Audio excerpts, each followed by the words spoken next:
The pups gathered at the front door. Little bags. Some had toys. Others had blankets, old bits and old food. "We're going, okay?" Chase said firmly, standing guard in the front of the others. "Do you want to tell it to yourself?" "Ryder, you got it." Ryder looked at them, breathing hard, fist clenched. He saw Marshall's trembling paws, Sky's wet eyes, Rubble trying to be brave, and Chase, who stood proud. "Now, you were late. You shouldn't have gone out. Place." "Ryder." Marshall stepped forward. "We're just getting the Christmas star for you." Ryder's jaws clenched. "Why would you think I want that?" "One. The lookout is full of dust. The songs I don't want to hear anymore. And you parts keep pretending." like this Christmas will fix something. Silence. And then Ryder lowered his voice. I'm still quiet. "I don't know what I might be becoming, but you what I would lost." The pups hit us coldly. Ryder looked away. "Okay then," said Chase. "We'll go." The pups turned. One by one, they walked down the snowy hill, leaving footprints in the cold and wet ground. As the sun began to set, Ryder stood at the top of the tower, watching the fading lights. The empty lookout fell out with silence. Then a noise, soft and slow. "Do you know what it's like?" Ryder whispered aloud to no one, surrounded by warmth, and then wake up cold.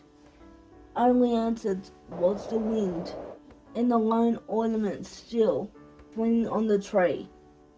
And downstairs, nothing remained. Red ribbon Sky had left behind a wrap around a small, silent teddy bear. The ribbon in the snow. The mirror cracked and long spiderweb fracture slid down the glass as Ryder clenched, flinched, trampled against it. His voice firm, his breath thick, while he remained on his reflection, jaw unbroken, like the hunk tumbling inside his chest, his eyes, one full of kindness and warmth, were hello now. Stormy wheels of grief, guilt, unbearable loneliness all around him. Christmas had rotted.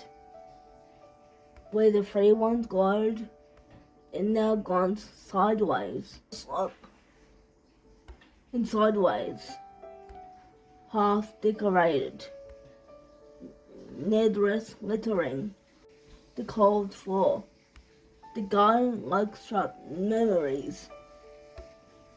The fireplace has been licked in weeks. Ryder slang hangs of him, stretched and stained. His humming, once confolding to the pups, and now was gone. The silence held, louder than the wind outside. He paced, muttering, "I gave them everything. I fought them, fed them, rescued them. What do I get? A ghost, empty ghost. Always there, always in my head." He looked to the cello in the corner, untouched, dusty, as silent as him. You wanted me to play? Whispered. What's the point? There's no one to listen. Suddenly, the door creaked open. It was Marshall. Behind him stood Chase, Sky and the others, each one cold, wet and hesitant. They had come back, despite everything, despite the shouting, despite the brokenness, despite the darkness. What are you doing here? I growled, turning. We're here because it's Christmas, Sky said gently. And no matter what you say, and you do care. No, you do. I don't, he muttered. I don't care, not anymore. Yes, you do, Chase said, stepping forward. You cared enough to yell. You cared enough to fall apart. You don't know how to ask for help. Ryder turned. His eyes Were sunken, wet and red. I'm not your Ryder anymore, he said, voice cracking. I'm what's left after Katie died. I better shadow who counts. The mirrors. Then scream at those. Before you go, before I ruin you too. But we are ruined, Rubble whispered, without you. Ryder's lip trembled and was quiet. And then Zuma stepped forward. They was carrying something. Rough and all butted and turned. That same one Ryder had thrown across the room nights ago. The pups had picked up the pieces, quiet and carefully together. We'll fix it, I said. Zuma said, it's not perfect. But neither are we. Ryder started at the rust. The green thread has grown back in. The green thread had been sewn back in loops. The ribbon was crooked and crack run through and wouldn't frame like a scar. It was held together by tiny paw prints. They, like glue, they smell like marshmallows. The effort that came from love. Ryder dropped his knees. He reached for it slowly, almost rhythmically, and pressed a rat to his heart. I miss her. I still do. We miss her too, I said, softly, wrapping her paw around his wrist. And we miss you, Chase whispered. And the mirror behind them, fractured and crooked, caught the image of Ryder. They caught the image of Ryder in the potato close, like a family lost in the storm, finally starting to find their way back. Outside, snow began to fall, and the summer deep in the shadow of the dark December, and the song flickered back to life. Not loud, not perfect, but warm. Ryder hummed. Chose once was enough, and the butts listened. Final chapter, the spirit of broke. Ryder has lost himself to grief, guilt, to darkness that no pup that surely can never understand. He yelled, he shut them out, he pushed away. The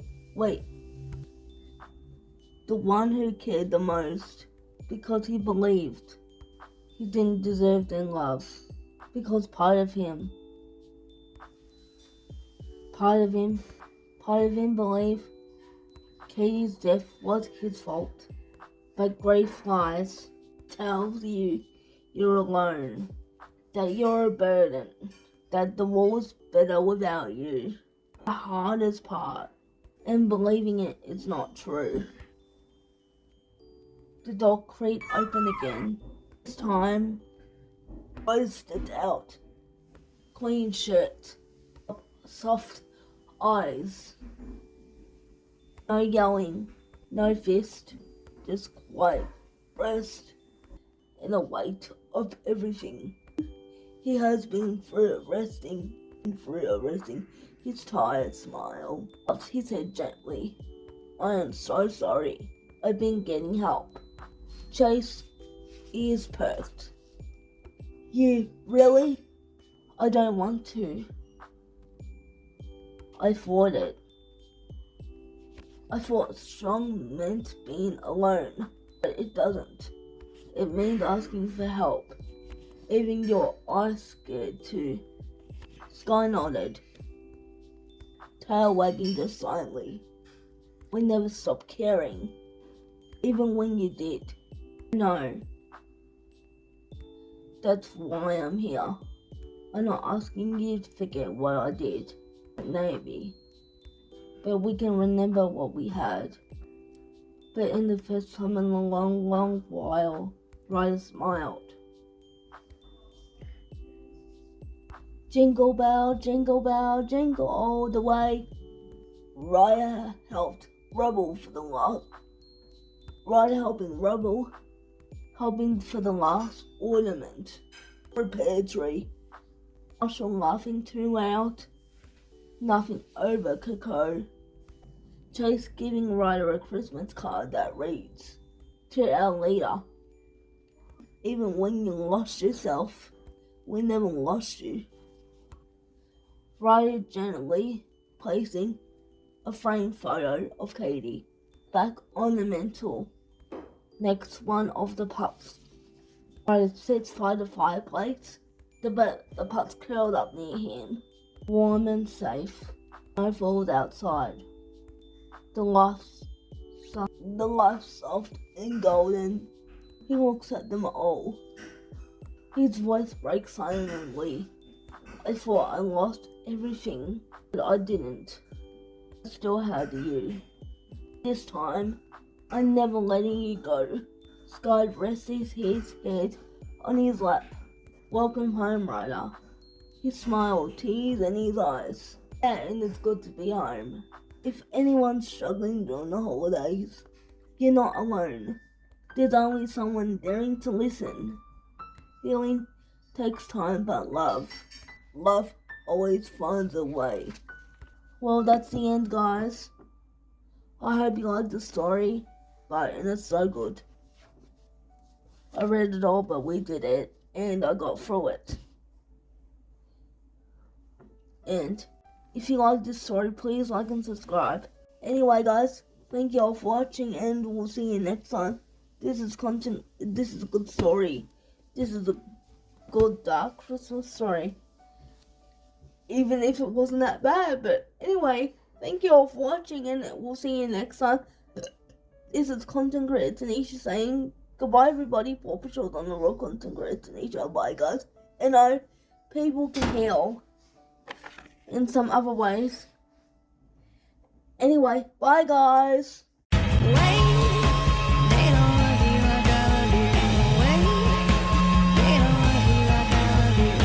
I would like to give a shout out to Peter, who makes me look beautiful for my YouTube channel.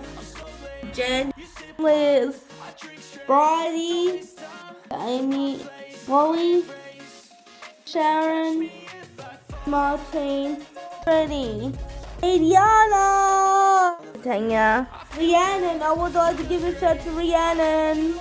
I would like to give a shout out to Megan and Maddie. Bye. Give a shout out to all new Paw Patrol new designs. And the last but not least, who takes care of me, my dad, and everyone. You make my day. Thank you. And thank you for watching my videos. I would like to give a shout out to my fans as well. Thank you so much for watching my videos. I would like to give a shout out to the Paw Patrol. Alright, guys. Thank you all for watching, and we'll see you next time. This content creator Taneasha saying goodbye, everybody. Paw Patrol's on the roll.